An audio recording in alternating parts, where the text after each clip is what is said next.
যদি পরীক্ষায় এইরকম ধরনের কোয়েশ্চেন দেওয়ার চান্স কম, যে ক্যারেক্টারিস্টিক্স অফ দ্য মার্কেট, তো আমাদেরকে বলতে পারে যে what are the some considerations to be considered for a perfect market. তো তখন আমাদের কিসের ভিতরে দিয়ে যাইতে হবে। ফার্স্ট অফ অল হচ্ছে ইফেক্টিভ ডিমান্ড, যে আমাদের পাস্টের ডিমান্ড কেমন ছিল, প্রেজেন্টে এই প্রোডাক্টের ডিমান্ড কেমন সেটা অ্যানালাইসিস করা। আমাদের ডিমান্ড কোন এলাকায় কীরকম, কোন কাস্টমার এইজ অনুযায়ী কীরকম সেটা আমাদের ভাগ করা, যেটাকে আমরা ব্রেকডাউন অফ ডিমান্ড বলি। প্রাইসের ক্ষেত্রে যে আমাদের কম্পিটিটররা কীরকম প্রাইস রাখতেছে, মার্কেটে প্রাইস কীরকম সেগুলো দেখা। আপু মিউট করো না টিভি একটু। দেন হচ্ছে methods of distribution and sales promotion, আমরা হচ্ছে কীভাবে ডিস্ট্রিবিউট করতেছি, তোমার পিছে কীভাবে আমাদের সেলসটাকে প্রমোট করতেছি, সেই জিনিসগুলো হচ্ছে আমাদেরকে কনসিডারেশনে নিয়ে আসতে হবে। আমাদের কনজিউমার কারা, তাদের পারচেজিং বিহেভিয়ার কীরকম, পারচেজিং পাওয়ার কীরকম, সেই জিনিসগুলো দেখা। আমাদের যারা সাপ্লায়ার, সেই সাপ্লায়ারদের কোনো তোমার কি বলো এটা, কী নাম, সিন্ডিকেট আছে কি না, তারা আসলে কোনো স্ট্র্যাটেজি ফলো করতেছে কি না, সেই জিনিসগুলো দেখা। গভর্নমেন্ট পলিসিতে বলা হচ্ছে যে গভর্নমেন্ট কীরকম রুলস রেগুলেশনস দিচ্ছে, তাদের ট্রেড রেস্ট্রিকশন কীরকম, তাদের ট্যাক্সেশন কীরকম, এই জিনিসগুলো আমাদের দেখতে হবে। সো এখন মার্কেট অ্যান্ড ডিমান্ড অ্যানালাইসিসের জন্য আমরা কিসের ভিতরে দিয়ে যাইতে পারি, কোন অ্যানালাইসিসের মধ্যে দিয়ে, এটা ইম্পর্টেন্ট অনেক। ফার্স্ট অফ অল হচ্ছে সিচুয়েশন অ্যানালাইসিস। তো সিচুয়েশন অ্যানালাইসিসে আমরা দেখব যে আমি একটা কোম্পানি, আমার নিজের কোম্পানির ম্যান পাওয়ার কীরকম, আমার টেকনোলজি কীরকম আছে, আমার মার্কেটে গুডউইল বা রেপুটেশন কীরকম আছে, এই অনুযায়ী আমি ফার্দার ক্লিয়ার অবজেক্টিভ সেট করব যে আমাকে কোন দিকে যাইতে হবে।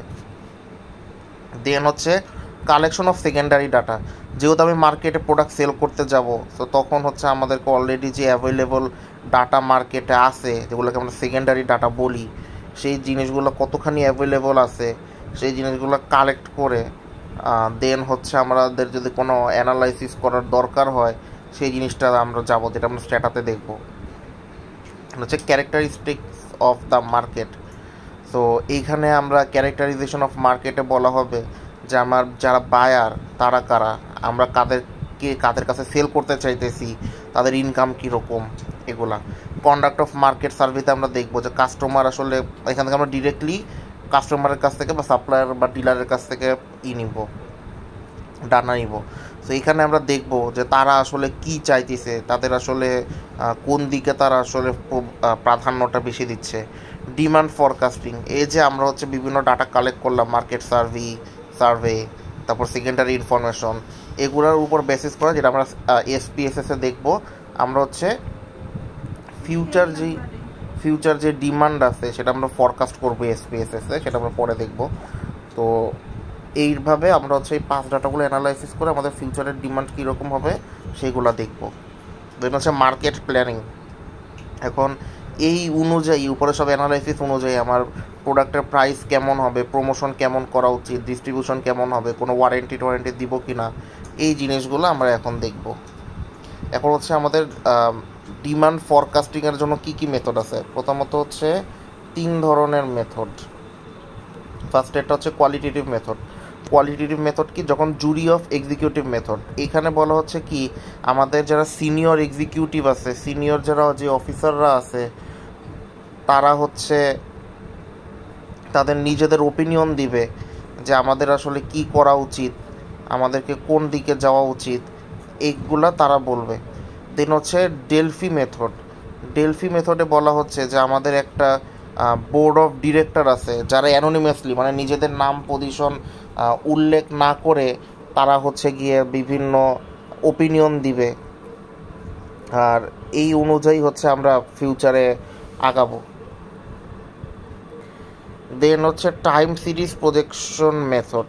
তো টাইম সিরিজ প্রজেকশন মেথড হচ্ছে আমার পাস্টে যেই ডাটাগুলো ছিল, অ্যাভেলেবল যে সেকেন্ডারি ডাটাগুলো ছিল, সেগুলো অ্যানালাইসিস করে আমাদের ফিউচারে, যেগুলো আমরা এসপিএসএস বা স্ট্যাটা বা অরেঞ্জের মাধ্যমে করে থাকি, ফিউচারে আমার কীরকম হবে সেইটা আমাদের অ্যানালাইসিস করা। প্রথমটা হচ্ছে ট্রেন্ড প্রজেকশন মেথডটা কি, আমরা প্রিভিয়াসলি যে ডিমান্ড আছে সেগুলোর উপর বেসিস করে একটা লাইন চার্ট আঁকবো হাতে, দেন হচ্ছে এক্সপোনেনশিয়াল স্মুদিং মেথড।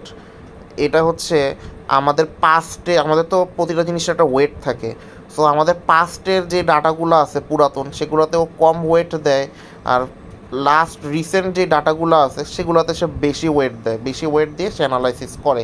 দেন হচ্ছে মুভিং অ্যাভারেজ মেথড। তো মুভিং অ্যাভারেজ মেথডটা কি, আমাদের একটা সার্টেন পাস পিরিয়ড পর্যন্ত আমাদের সেল কীরকম হয়েছে সেগুলোর একটা অ্যাভারেজ নিয়ে দেন হচ্ছে আমাদের সেটা অ্যানালাইসিস করা, যেটাকে আমরা মুভিং অ্যাভারেজ বলতেছি। Casual method. ক্যাজুয়াল মেথড কি, যেগুলো হচ্ছে কি আমাদের তোমার রিলেশনশিপ, আমাদের ডিমান্ড অন্যান্য ভ্যারিয়েবল দ্বারা কীরকম এফেক্টেড হইতেছে সেই জিনিসগুলো দেখা। প্রথমে হচ্ছে chain ratio method. Chain ratio মেথডটা কি, আমরা হচ্ছে আমাদের যেই আগের যে একটা ব্রড পপুলেশন আছে সেই ব্রড পপুলেশন অ্যানালাইসিস করে তাদের ডিমান্ড কীরকম সেগুলো দেখে টেখে সেগুলোকে আমরা ছোট করব, যে ওইখানে এতগুলো মানুষ আছে, ওর মধ্যে আমি এই কয়জনকে সেল করব, তার মধ্যে আমি এই কয়জনকে সেল করব, তার মধ্যে আমি এই কয়জনকে সেল করব। তো বিভিন্নভাবে আমরা জিনিসটাকে ছোট করতে করতে করতে করতে এই লেভেলে নিয়ে আসবো। দেন হচ্ছে consumption level method. Consumption level method হচ্ছে আমাদের প্রতিটা ঘরে, প্রতিটা হাউস হোল্ডে ওই রকম ওই প্রোডাক্টগুলো মানুষ কী পরিমাণে খাইতেছে, এটাকে আমরা বলি কনজামশন লেভেল মেথড। দেন হচ্ছে এন্ড ইউজ মেথড। আমাদের যে প্রোডাক্ট এটা লাস্টলি কে ইউজ করবে, কোনো ইন্ডিভিজুয়াল নাকি কোনো একটা কোম্পানি, সো এইটার উপরে আমরা বেসিস করে অ্যানালাইসিস করবো, যেটাকে আমরা এন্ড ইউজ মেথড বলি। দেন হচ্ছে batch diffusion method. Batch diffusion মডেলে বলা হচ্ছে যে আমাদের যেই নতুন প্রোডাক্ট সেইটা কত তাড়াতাড়ি মানুষের কাছে অ্যাডপ্টেড হবে, এই জিনিসগুলো আমাদের দেখা। দেন হচ্ছে leading indicator method. Leading indicator method হচ্ছে যে আমাদের ডিমান্ড তো শুধু অনেক কিছু দ্বারা এফেক্টেড, লাইক জিডিপি, পারচেজিং পাওয়ার, ইনফ্লেশন, এগুলো দ্বারা। সো এগুলার কারণে আমার ফিউচারের ডিমান্ড কী পরিমাণ এফেক্টেড হইতেছে সেই জিনিসটা চেক করা, এটাও আমরা এসপিএসএসে দেখব। দেন হচ্ছে ইকোনোমেট্রিক। ইকোনোমেট্রিক হচ্ছে আমাদের এইসব এসপিএসএস ডেটা এগুলো মানে অ্যানালাইসিস করে আমাদের ফরকাস্টিং করা, বা বিভিন্ন অ্যানালাইসিসে আসে এটার মধ্যে এটা কোনো রিলেশন আছে কি না, বা এটা দ্বারা এফেক্টেড কিনা, এই জিনিসগুলো আর কি বের করা।